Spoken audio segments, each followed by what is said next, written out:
Siddhu is very talented. First నుంచి కూడా చాలా అప్డేటెడ్గా ఉండేవాడు. సిద్ధు కానీ రాకేష్ కానీ ఇద్దరు చాలా అప్డేటెడ్గా ఉండేవాళ్ళు. సో తను తను ఓన్గా నాకు సిద్ధుని చూస్తే చాలా హ్యాపీ అనిపిస్తుంది, ప్రౌడ్ అనిపిస్తుంది. ఎందుకంటే తనకు తను నిలబడ్డాడు. సిద్ధు పర్టికులర్గా తను ఫామ్ చేసుకున్నాడు రూట్ని. వెరీ ప్రౌడ్ అనిపిస్తుంది. ఒక్కోసారి చాలా కష్టం అనిపిస్తుంది. సిద్ధు భలే కొట్టాడు అసలు. మా అమ్మ అది సిద్ధు అంటే ఇవన్నీ చూస్తున్నప్పుడు మనం ఒక ఫిలింలో మంచి క్యారెక్టర్ వచ్చి సక్సెస్ వచ్చి మనం దీనికే ఈ క్యారెక్టర్ రావడానికి మనం ఎంత సక్సెస్ కొట్టడానికి మనం పడిన జర్నీ అంటే మనకు ఒక్కరికే తెలుసు స్ట్రగుల్. అలాంటిది సిద్ధు హీరోగా నిలబడి ఆ స్టాండర్డ్కి వెళ్ళాడంటే నిజంగా వెరీ ప్రౌడ్ ఆఫ్ హిమ్. మాలో ఒకడు ఎదిగాడు. ఇంకొకటి నాకు తాగుతున్న రమేష్ భాయ్ ఎప్పుడో మాట చెప్తాడు, మంచి కాన్వర్జేషన్ ఉండేది మా ఇద్దరి మధ్య. డల్లింగ్ ఎప్పుడు కూడా ఎదుటోడు సక్సెస్ మనం ఎంజాయ్ చేస్తే మనలో ఒక ప్యూరిటీ ఫామ్ అవుద్ది. మనం కూడా సక్సెస్ వైపు సక్సెస్ రూట్లోకి వెళ్తాం.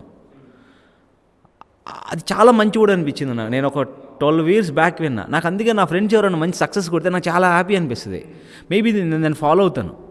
కరెక్టే కదా, వాడు భలే కొట్టాడు అంటే మనం కొట్టచ్చు. వాడు సక్సెస్ అయ్యాడు కదా, మనోడు సక్సెస్ అయ్యాడు. సో మనకి ఆపర్చునిటీ ఉంటుంది మనం ట్రై చేస్తే సిన్సియర్గా. కాకపోతే మనం ట్రై చేసే విధానంలో ఏదైనా మిస్టేక్స్ ఉంటే we have to correct and move on. So ఎప్పుడన్నా అంటే లైక్ ఇప్పుడు నానిగారితో 2 ఫిలిమ్స్ చేశారు. నానిగారు ఎప్పుడైనా కెరీర్ విషయంలో సజెషన్స్ కానీ అలాంటివి ఏమైనా ఇచ్చారా? నాని అన్న ఎప్పుడు హానెస్ట్గా ట్రై చేయమని చెప్తారు. కానీ ఫిలిం జోష్ కాదు సారీ భీమిలీ కబడ్డీ జరుగుతున్న టైంలో ఒక వర్డ్ చెప్పారు నాని అన్న. మనం సినిమాలో సీన్ని బాగా చేసాం అనుకుంటాం, వెరీ గుడ్, చాలా మంచిదే. కానీ సినిమా ఫ్లోలో ఆ సీన్ ఎంతవరకు చేసామన్నది చాలా కౌంట్ అవుద్ది. ఇప్పుడు మనం ఒక ఎమోషన్ సీన్ ఉంది, ఆ ఎమోషన్ బాగా పండిస్తున్నాం, కానీ సినిమా ఫ్లోలో ఆ ఎమోషన్ ఎంత అవసరం, అప్పుడే యాక్టర్ బయటకు వస్తాడు అని చెప్పాడు నాని అన్న. నాకు చాలా ట్రిగరింగ్ అనిపించింది వర్డ్. మనం ఇవన్నీ ఎప్పుడు ఉపయోగపడతాయి అంటే ఒక ఫుల్ లెంత్ రోల్ చేస్తున్నప్పుడు, ఒక ఫిల్మ్లో ఒక క్యారెక్టర్ చేస్తున్నప్పుడు ఆ క్యారెక్టర్ ఆర్కుని తెలుసుకొని మనం బిహేవ్ చేయాలి కదా. సో అది బ్యూటిఫుల్ వర్డ్ అనిపించింది. సో అవి చాలా హెల్ప్ అవుతాయి ఎప్పుడైనా మనం ఫుల్ లెంత్ రోల్ చేస్తున్నాం. ఇక్కడ మన కోపం వస్తుంది, ఆ కోపాన్ని ఎంత ప్రజెంట్ చేయాలి, సినిమా ఫ్లోలో ఈ క్యారెక్టర్ ఏ స్టేజ్లో ఉంది దాన్ని బట్టి కదా మనం ప్రజెంట్ చేయాలి. ఇప్పుడు డైలాగ్ చెప్పే వర్షన్ ఒకటి ఉంటుంది, డైలాగ్తో పాటు కోపంగా చూపించే వర్షన్. అన్నీ నువ్వు డైలాగ్ కోపం అవన్నీ ఆ మిక్స్డ్ ఎమోషన్ ఎలా వస్తుందంటే డిపెండ్ ఆన్ సిచ్యువేషన్. సినిమా ఫ్లోలో ఈ క్యారెక్టర్ ఎలాంటి సిచ్యువేషన్లో ఉన్న దాన్ని బట్టి ఎమోషన్ వస్తుంది కదా. సో అవన్నీ సిచ్యువేషన్స్కి తగ్గట్టుగా దానికి తగ్గట్టుగా మనం ఉండిపోతే ఆటోమేటిక్గా వర్క్ అవుద్ది. సో అలాంటి సజెషన్స్ అన్ని ఇచ్చి మధ్యలో ఇంకో కొంచెం చిన్న గ్యాప్ కూడా వచ్చింది కదన్నా. నేను ఇలా భీమిలీ, పెళ్లి జమీందారు, వెంకటాద్రి ఎక్స్ప్రెస్లో కూడా మంచి రోలు. సో లైలా కోసం జరుగుతున్న టైంలో లజ్జా అనే ఫిలిం హీరోగా చేశాను. లజ్జా అనే film first of all thanks to Narasimhanandi గారు, ఎందుకంటే ఆయన నేషనల్ అవార్డు విన్నారు. నేను ఒక యాక్టర్గా రోల్స్ చేస్తా మూవ్ అవుతున్న టైంలో నాకు హీరోగా మంచి ఆపర్చునిటీ ఇచ్చారు. లజ్జా అనే ఫిలిం, దాంట్లో సలీం రోల్ ప్లే చేశాను నేను. చాలా మంచి ఫిలిం. ఆ ఫిలిం కోసం ఒక 2.5 years అలా టైం స్పెండ్ చేయటం, రిలీజ్ అవడానికి ఓవరాల్ పీరియడ్ 2.5 years అలా పట్టింది. ఫిలిం అసలు ఏం వర్క్ అవ్వకపోవటం. సో ఆ నెక్స్ట్ నుంచి అసలు నాకు ఏం చేయాలో అర్థం కావట్లేదు.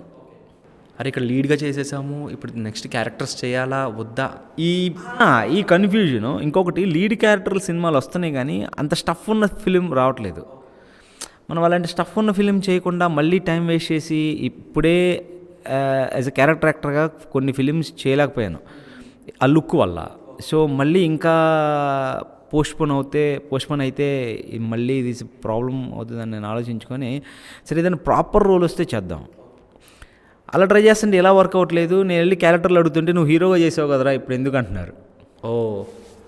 అది చేయడం కూడా మళ్ళీ ప్రాబ్లమే. ఆ ప్రాబ్లం రెండింటికి చాలా కన్ఫ్యూజ్ అయిపోయి నాకు ఏం చేయాలి, అసలు ఎలా అప్రోచ్ అవ్వాలో తెలుసుకోవడానికే 6-7 months పట్టింది.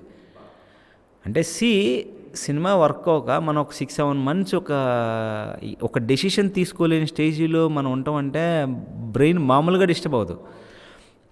ఆ పీరియడ్ చాలా క్రూషియల్ పీరియడ్. సరే ఇంకప్పుడు నేను డిసైడ్ అయ్యా, సరే మనం ఏదైనా పర్లేదు ఫస్ట్ చిన్నదైనా చేద్దామని నేను అప్పుడు మళ్ళీ స్టార్ట్ చేసి అందరిని వెళ్ళి రిక్వెస్ట్ చేసి నేను ఏదో ఒకటి చేస్తానండి, నేను ఫిల్మ్ ఇండస్ట్రీలో ఉండాలి, I have to be here.